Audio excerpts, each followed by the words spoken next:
off, Justin? Go. Ladies and gentlemen, good morning. My name is David Ray, and today we will be talking about a major issue that goes on in our society. It deals with drinking and driving and the causes and effects of it. On a warm Friday evening, a Chevy Cobalt swerves down the avenue.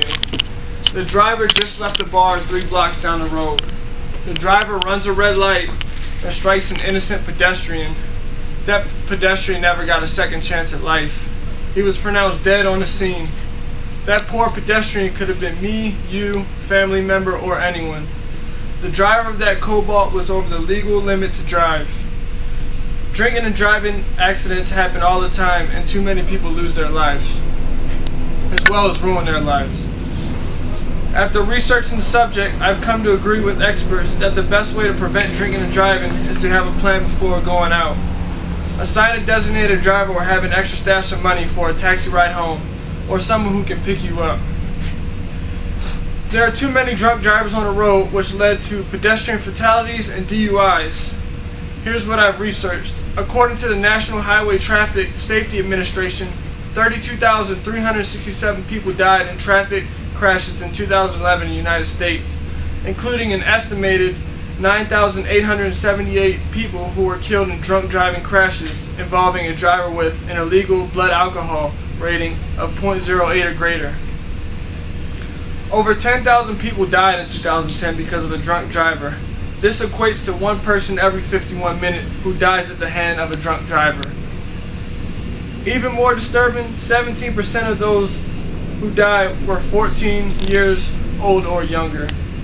These numbers indicate that 31% of all traffic deaths involve an alcohol-impaired driver.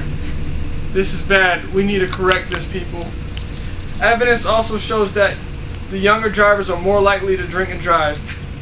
In 2006, nearly 20% of all 16 to 20-year-old drivers killed in motor vehicle collisions had a blood alcohol rating of 0.08 or higher.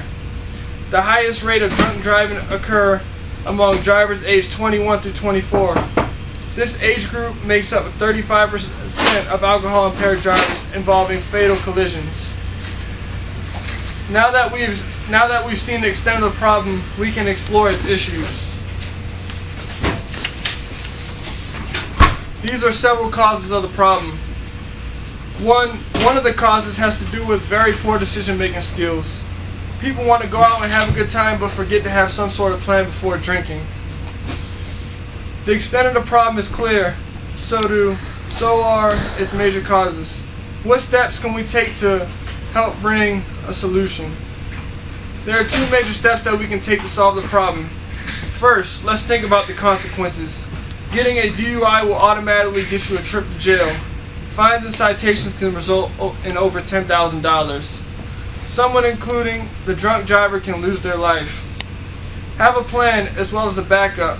Ask self-questions. For example, what will I be doing? What will I be drinking? How will I get back home?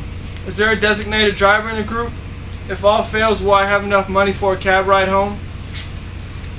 In conclusion, the last 2 years I've seen and heard way too much about drinking and driving. Believe it or not, this problem is solvable and can be prevented 98% of the time. Anyone can help. If you see a guy walking out of the bar stumbling to his car, take his keys.